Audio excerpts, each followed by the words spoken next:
ಕರ್ತನಲ್ಲಿ ಪ್ರಿಯರಾದವರೇ, ನಿಮ್ಮೆಲ್ಲರನ್ನು ಕೂಡ ಈ ನಿರೀಕ್ಷೆಯ ವಾಕ್ಯ ಧ್ಯಾನ ಕಾರ್ಯಕ್ರಮದಲ್ಲಿ ಸಂಧಿಸುವುದರಲ್ಲಿ ನಾನು ಬಹಳ ಸಂತೋಷ ಪಡ್ತೇನೆ. ನಿಮ್ಮೆಲ್ಲರಿಗೂ ಕ್ರಿಸ್ಮಸ್ ಹಬ್ಬದ ಶುಭಾಶಯಗಳನ್ನು ನಿಮಗೂ ನಿಮ್ಮ ಕುಟುಂಬದವರಿಗೂ ನಿಮ್ಮ ಸಭೆಯವರಿಗೂ ನ್ಯೂ ಹೋಪ್ ಟಿವಿಯ ಪರವಾಗಿ ಹೇಳಿಕೊಳ್ಳುವುದರಲ್ಲಿ ಬಹಳ ಸಂತೋಷ ಪಡ್ತೇವೆ. ಆಮೇಲೆ ಕ್ರಿಸ್ತನ ಜನನ ಇಡೀ ಜಗತ್ತಿಗೆ ಸಂತೋಷವನ್ನು ಕೊಡುವಂಥ ಶುಭ ಸಂದೇಶ, ಕೋಟ್ಯಾಂತರ ಜನರ ಜೀವಿತವನ್ನು ಮಾರ್ಪಡಿಸಿದಂಥ ಶುಭ ಸಂದೇಶ ಯೇಸು ಕ್ರಿಸ್ತನ ಜನನ. ಆಮೇಲೆ ಸರಿ, ಇವತ್ತು ಕೂಡ ನಿರೀಕ್ಷೆ ಕೊಡುವಂಥ ಈ ಕ್ರಿಸ್ಮಸ್ ಹಬ್ಬಕ್ಕೆ ದೇವರು ಕೊಡುವಂಥ ಆ ನಿರೀಕ್ಷೆಯ ವಾಕ್ಯ ಯೋಹಾನ ಬರೆದ ಪತ್ರಿಕೆ 1ನೇ ಅಧ್ಯಾಯ ಅದರ 16ನೇ ವಾಕ್ಯ. ಧರ್ಮಶಾಸ್ತ್ರವು ಮೋಶೆಯ ಮುಖಾಂತರ ಕೊಡಲ್ಪಟ್ಟಿತು, ಕೃಪೆಯು ಸತ್ಯವು ಯೇಸು ಕ್ರಿಸ್ತನ ಮುಖಾಂತರ ಬಂದವು. ಆಮೇಲೆ ಧರ್ಮಶಾಸ್ತ್ರ ಮೋಶೆಯ ಮುಖಾಂತರವಾಗಿ ಕೊಡಲ್ಪಟ್ಟಿತು, ಕೃಪೆಯು ಸತ್ಯವು ಯೇಸು ಕ್ರಿಸ್ತನ ಮುಖಾಂತರವಾಗಿ ಬಂದವು. ಕರ್ತನಾದಂಥ ಯೇಸು ಕ್ರಿಸ್ತನು ಈ ಜಗತ್ತಿನ ಚರಿತ್ರೆಯನ್ನೇ ವಿಭಾಗ ಮಾಡಿದ್ದಾನೆ. ಕ್ರಿಸ್ತಶಕ, ಕ್ರಿಸ್ತಪೂರ್ವ. ಅನೇಕರಿಗೆ ಒಂದು ಪ್ರಶ್ನೆ, ಯೇಸು ಕ್ರಿಸ್ತನು ಯಾತಕ್ಕಾಗಿ ಲೋಕದಲ್ಲಿ ಜನಿಸಿದ? ವಾಕ್ಯ ಹೇಳ್ತದೆ, ಜನರ ಪಾಪಗಳನ್ನು ವಿಮೋಚಿಸುವುದಕ್ಕಾಗಿ ಯೇಸು ಕ್ರಿಸ್ತನು ಈ ಲೋಕದಲ್ಲಿ ಜನಿಸಿದ. ಸೈತಾನನ ಕ್ರಿಯೆಗಳನ್ನು ಲಯ ಮಾಡುವುದಕ್ಕಾಗಿ ಯೇಸು ಕ್ರಿಸ್ತನು ಈ ಲೋಕದಲ್ಲಿ ಜನಿಸಿದ. ಕಳೆದುಕೊಂಡವುಗಳನ್ನು ಹುಡುಕಿ ರಕ್ಷಿಸುವುದಕ್ಕಾಗಿ ಯೇಸು ಕ್ರಿಸ್ತನು ಈ ಲೋಕದಲ್ಲಿ ಆತನು ಜನಿಸಿದ. ಮನುಷ್ಯನಿಗೆ ಪರಲೋಕಕ್ಕೆ ಮಾರ್ಗವನ್ನು ತೋರಿಸುವುದಕ್ಕಾಗಿ ಯೇಸು ಕ್ರಿಸ್ತನು ಈ ಲೋಕದಲ್ಲಿ ಜನಿಸಿದ. ಭೂಮಿಯ ಮೇಲೆ ಬೆಂಕಿಯನ್ನು ಹಾಕುವುದಕ್ಕಾಗಿ ಯೇಸು ಕ್ರಿಸ್ತನು ಈ ಲೋಕದಲ್ಲಿ ಜನಿಸಿದ. ಮುರಿಯಲ್ಪಟ್ಟಂಥ ಹೃದಯವುಳ್ಳವರನ್ನು ವಾಸಿ ಮಾಡುವುದಕ್ಕಾಗಿ, ಬಂದಿಗಳನ್ನು ಬಿಡುಗಡೆ ಮಾಡುವುದಕ್ಕಾಗಿ, ದರಿದ್ರರಿಗೆ ಶುಭ ವರ್ತಮಾನವನ್ನು ಹೇಳುವುದಕ್ಕಾಗಿ ಯೇಸು ಕ್ರಿಸ್ತನು ಈ ಲೋಕದಲ್ಲಿ ಜನಿಸಿದ. ದೇವರ ಪ್ರೀತಿಯನ್ನು ಮನುಷ್ಯನಿಗೆ ತೋರಿಸುವುದಕ್ಕಾಗಿ ಯೇಸು ಕ್ರಿಸ್ತನು ಈ ಲೋಕದಲ್ಲಿ ಜನಿಸಿದ.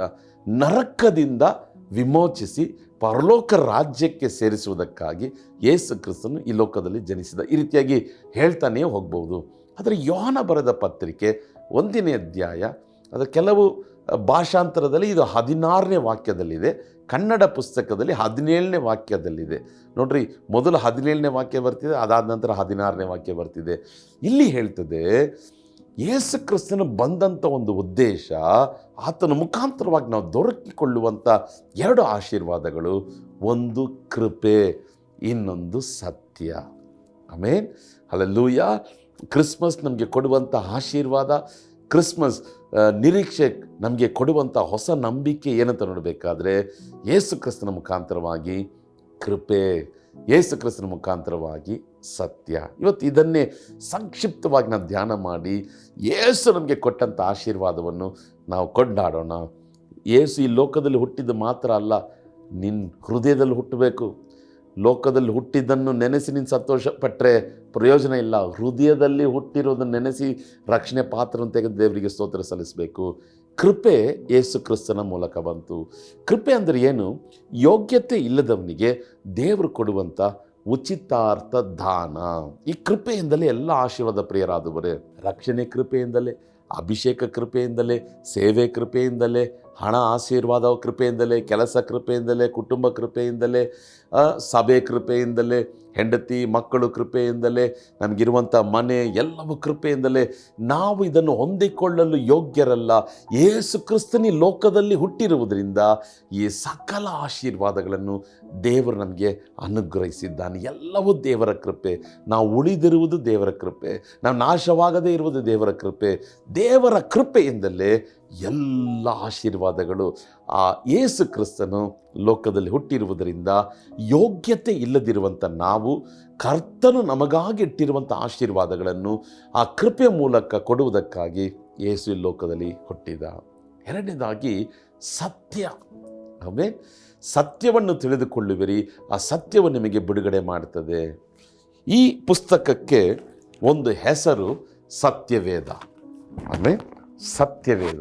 ಒಂದು ವೇಳೆ ಈ ಲೋಕದಲ್ಲಿ ಅನೇಕ ಪುಸ್ತಕಗಳಿರ್ಬೋದು, ಅದಕ್ಕೆ ಯಾವುದಕ್ಕೂ ಸತ್ಯವೇದ ಎಂಬುದಾಗಿ ಹೆಸರು ಇಡಲ್ಪಡಲಿಲ್ಲ. ಸತ್ಯ, ನೀವು ನೋಡುವಂಥ ಎಲ್ಲವೂ ಸತ್ಯ ಅಲ್ಲ, ನೀವು ನೋಡುವಂಥ ಎಲ್ಲವೂ ನಿಜ ಅಲ್ಲ, ನೀವು ಕೇಳಿಕೊಳ್ಳುವಂಥ ಎಲ್ಲವೂ ಸತ್ಯವಲ್ಲ. ಒಂದು ವೇಳೆ ಪಿತೃಗಳು, ಮುತ್ತಾತರು, ನನ್ನ ಅಜ್ಜ, ನನ್ನ ತಾತ ಈ ರೀತಿಯಾಗಿ ಹೇಳಿದ್ರು, ನನ್ನ ಅಪ್ಪ ಹೇಳಿದ್ರು, ಅದು ಸತ್ಯನಾ? ಸ್ವಲ್ಪ ಯೋಚನೆ ಮಾಡಿ ನೋಡ್ರು. ಯೇಸು ಕ್ರಿಸ್ತನು ಮನುಷ್ಯನಿಗೆ ಸತ್ಯದ ದಾರಿಯನ್ನು ತೋರಿಸುವುದಕ್ಕಾಗಿ ಬಂದ. ಏನ ಸತ್ಯದ ದಾರಿ? ಯೇಸುವೇ ನಿಜವಾದ ದೇವರು, ಅದೇ ಸತ್ಯ. ಯೇಸುವೇ ಪರಲೋಕಕ್ಕೆ ಮಾರ್ಗ, ಯೇಸುವೇ ಜೀವವಾಗಿದ್ದಾನೆ. ಯೇಸು ಇಲ್ಲದೆ ಪರಲೋಕದಲ್ಲಿ ಪ್ರವೇಶಿಸಲು ಸಾಧ್ಯ ಅಲ್ಲ. ಯೇಸುವಿನ ರಕ್ತ ಮನುಷ್ಯನ ಪಾಪ ವಿಮೋಚನೆಗಾಗಿ ಸುರಿಸಲ್ಪಟ್ಟಿದೆ, ಅದೇ ಆ ಸತ್ಯ. ಅವ ಮನುಷ್ಯನು ಪರಲೋಕದಲ್ಲಿ ಹೋಗಬೇಕಾದ್ರೆ ಪುನಃ ಹುಟ್ಟಬೇಕು, ಪುನಃ ಜನಿಸಬೇಕು. ಹೇಗೆ? ಯೇಸು ಕ್ರಿಸ್ತನನ್ನು ಹೃದಯದಲ್ಲಿ ಸ್ವೀಕಾರ ಮಾಡಿಕೊಳ್ಳುವಾಗ ಅವನು ಪುನಃ ಹುಟ್ಟುವ ಅನುಭವವನ್ನು ಹೊಂದ್ಕೊಳ್ತಾನೆ. ಯೇಸುನೊಟ್ಟಿಗೆ ಒಂದು ಬಾಂಧವ್ಯ. ಈ ಸತ್ಯ, ಇದೆಲ್ಲವೂ ಕೂಡ ಈ ಸತ್ಯವೇದದಲ್ಲಿ ಬರೆಯಲ್ಪಟ್ಟಿದೆ. ಆಮೇಲೆ ಸತ್ಯವನ್ನು ನಾವು ತಿಳಿದುಕೊಳ್ಳದೇ ಇರುವುದರಿಂದ ನಾವು ಇನ್ನೂ ಬಿಡುಗಡೆಯಾಗಿಲ್ಲ. Know the truth and the truth will set you free. Yesu ಕ್ರಿಸ್ತನು ನಮಗೆ ಕೊಟ್ಟಂಥ ಆಶೀರ್ವಾದ ಕೃಪೆ ಮತ್ತು ಸತ್ಯ. ದೇವರು ಈ ಲೋಕದ ಮೇಲೆ ಎಷ್ಟೋ ಪ್ರೀತಿಯನ್ನಿಟ್ಟು ತನ್ನ ಒಬ್ಬನೇ ಮಗನನ್ನು ಕೊಟ್ಟನು. ಆತನು ನಂಬುವ ಒಬ್ಬನಾದರೂ ಕೆಟ್ಟು ಹೋಗದೆ ನಿತ್ಯ ಜೀವವನ್ನು ಪಡೆದುಕೊಳ್ಳಬೇಕೆಂಬುದಾಗಿ ಆತನನ್ನು ಕೊಟ್ಟನು.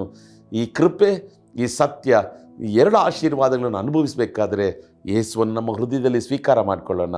ನಮ್ಮ ಜೀವಿತವನ್ನು ಯೇಸುವಿಗಾಗಿ ಸಮರ್ಪಿಸೋಣ, ಯೇಸುವಿಗಾಗಿ ಬಾಳೋಣ, ಯೇಸುವಿಗಾಗಿ ಸಾಯೋಣ.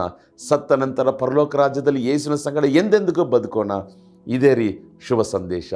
ಕಣ್ಗಳನ್ನು ಮುಚ್ಚಿ ಪ್ರಾರ್ಥನೆ ಮಾಡೋಣ. ನಮ್ಮನ್ನು ಬಹಳವಾಗಿ ಪ್ರೀತಿಸುವಂಥ ಪರಲೋಕದ ತಂದೆಯೇ, ಈ ಕ್ರಿಸ್ಮಸ್ ಹಬ್ಬದ ದಿನದಂದು ಕೃಪೆ ಮತ್ತು ಸತ್ಯದ ಬಗ್ಗೆ ನಮ್ಮ ಸಂಗಡ ಮಾತಾಡೋದಕ್ಕಾಗಿ ಸ್ತೋತ್ರ.